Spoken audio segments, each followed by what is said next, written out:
अमळनेर खानदेशातील एक साधंसं शहर. पण या शहराची ओळख केवळ नकाशावरच्या एका ठिकाणापुरती नाही. परमपूज्य हरिभक्तपरायण गुरुवर्य सखाराम महाराज यांचं हे ठिकाण. इथं आहे एक असं मंदिर ज्याला लोक प्रेमानं प्रति पंढरपूर म्हणतात. मात्र काही दिवसांपूर्वी या मंदिरातून अशी एक बातमी समोर आली ज्याने संपूर्ण महाराष्ट्र हादरला. जवळपास 250 वर्षांचा लाकडी सभामंडप काही क्षणात आगीच्या भक्षस्थानी पडला. सर्व काही जळून खाक झालं. पण या भीषण आगीत एक गोष्ट मात्र अखेरपर्यंत शाबूत राहील. ती म्हणजे विठ्ठल रुक्मिणीची मूर्ती. हा केवळ योगायोग होता की श्रद्धेचा चमत्कार? आणि नेमकं काय आहे या प्रति पंढरपूरचा इतिहास? चला, आज आपण जाणून घेऊया या संपूर्ण घटनेमागची कहाणी या स्पेशल स्टोरीच्या माध्यमातून.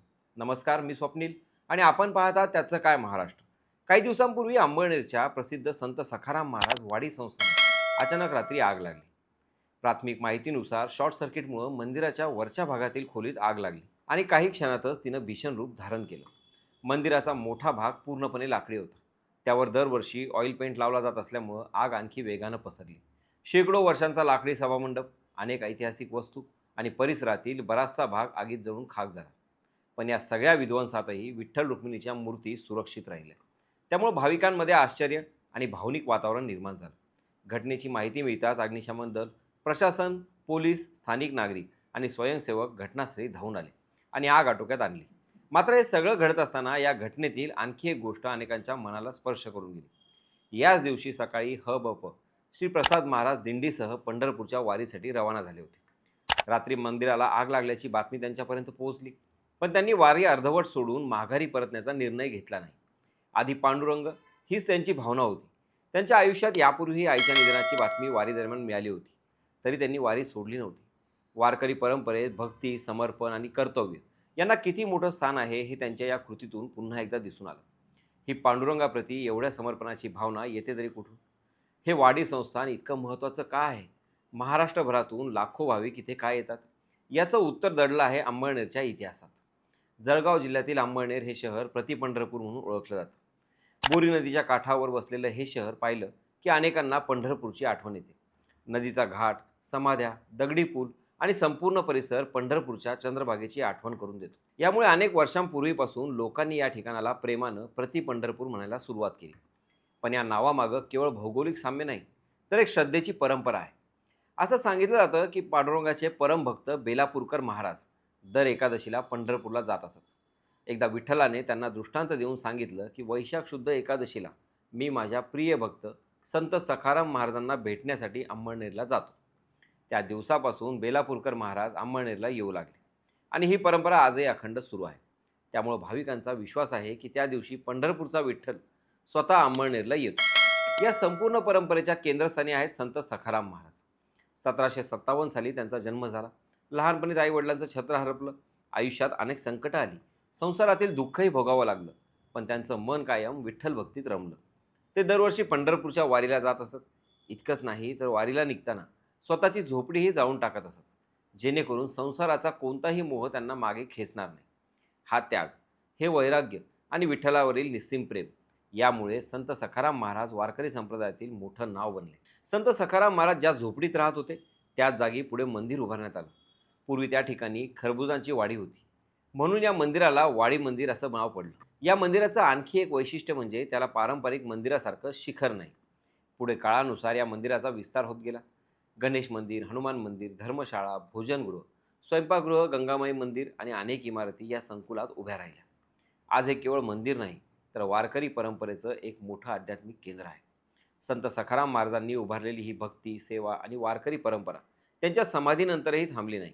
उलट प्रत्येक गादीपतीने आपल्या या काळात ही परंपरा अधिक समृद्ध केली. सर्वप्रथम संत सखाराम महाराज 1780 साली गादीवर विराजमान झाले आणि तब्बल 38 वर्ष त्यांनी संस्थानाचं नेतृत्व केलं. त्यानंतर इसवी सन 1818 मध्ये गोविंद महाराज गादीवर आले. त्यांनी 33 वर्ष संस्थानाची धुरा सांभाळली. त्यांच्यानंतर 1851 मध्ये बाळकृष्ण महाराज गादीवर विराजमान झाले आणि 17 वर्ष सेवा केली. पुढे 1868 मध्ये प्रल्हाद महाराजांनी 17 वर्ष गादीची जबाबदारी पार पाडली. यानंतर 1885 मध्ये तुकाराम महाराज गादीवर आले. त्यांनी 11 वर्ष परंपरा पुढे नेली. त्यांच्या पश्चात 1896 मध्ये कृष्ण महाराज गादीवर विराजमान झाले. जरी त्यांची कारकीर्द अवघ्या एका वर्षाची होती, तरी त्यांनी ही संस्थानाची परंपरा अखंड ठेवली. त्यानंतर 1897 मध्ये बाळकृष्ण महाराज, ज्यांना आंधळे महाराज म्हणून ओळखले जाते, त्यांनी तब्बल 33 वर्ष गादीची जबाबदारी सांभाळली. पुढे 1930 मध्ये वासुदेव महाराज 22 वर्ष गादीवर राहिले, तर 1952 मध्ये पुरुषोत्तम महाराजांनी 12 वर्ष संस्थानाचं नेतृत्व केलं. त्यानंतर 1964 मध्ये ज्ञानेश्वर महाराज गादीवर विराजमान झाले.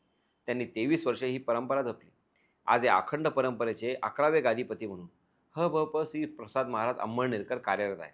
23 जुलै 1987 रोजी ते गादीवर विराजमान झाले. तेव्हापासून ते संत सखाराम महाराजांनी सुरू केलेली भक्ती, वारी, समाजसेवा आणि अध्यात्माची ही परंपरा अत्यंत समर्पित भावनेनं पुढे नेत आहे. त्यामुळे जवळपास 250 वर्षापासून सुरू असलेली ही गादी परंपरा आजही तितक्याच श्रद्धेनं आणि वैभवानं अविरत सुरू आहे. या संस्थानाची आणखी एक मोठी ओळख म्हणजे जवळपास 200 वर्षापासून सुरू असलेली पंढरपूर वारी. दरवर्षी ज्येष्ठ वद्य प्रतिपदेला दिंडी अंमळनेरमधून इथे सुमारे 41 दिवस अनेक गावांमधून प्रवास करत ती आषाढी एकादशीपूर्वी पंढरपूरला पोहोचते. हजारो वारकरी या दिंडीत सहभागी होतात. आजही ही परंपरा त्याच भक्तिभावानं सुरू आहे. वारीपूर्वी खानदेशचे भूषण समजले जाणाऱ्या संत सखाराम महाराज यांच्या यात्रोत्सवाची मुहूर्तमेढ ही अक्षय तृतीयेला होते. त्या दिवशी वाळवंटात सखाराम महाराजांच्या समाधीसमोर स्तंभारोपण होते. त्यानंतर यात्रेला सुरुवात होते. रथोत्सव साजरा होतो. रथोत्सवानंतर पालखी सोहळा होतो आणि शेवटी सखाराम महाराज यांच्या समाधीजवळ श्री बैलापूरकर महाराजांचे काल्याचे कीर्तन होऊन यात्रोत्सवाची सांगता होते. आज मंदिराचा मोठा भाग आगीत नष्ट झाला आहे. प्रशासनानं मंदिर काही दिवसांसाठी बंद ठेवण्याचा निर्णय घेतला आहे आणि त्याचं स्ट्रक्चरल ऑडिटही होणार आहे.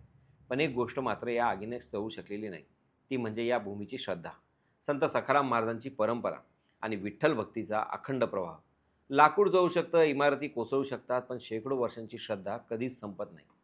म्हणूनच प्रति पंढरपूर म्हणून ओळखलं जाणारं अंमळनेर आजही लाखो भाविकांच्या श्रद्धेचं केंद्र आहे आणि पुढेही कायम राहील. तुम्हाला प्रति पंढरपूरबद्दल अजून काय माहीत आहे? कमेंटमध्ये नक्की सांगा. आणि अशाच महाराष्ट्राच्या इतिहास, परंपरा आणि संस्कृतीच्या रंजक कथा जाणून घेण्यासाठी पाहत राहा आणि सबस्क्राईब करा. त्याचं काय महाराष्ट्र.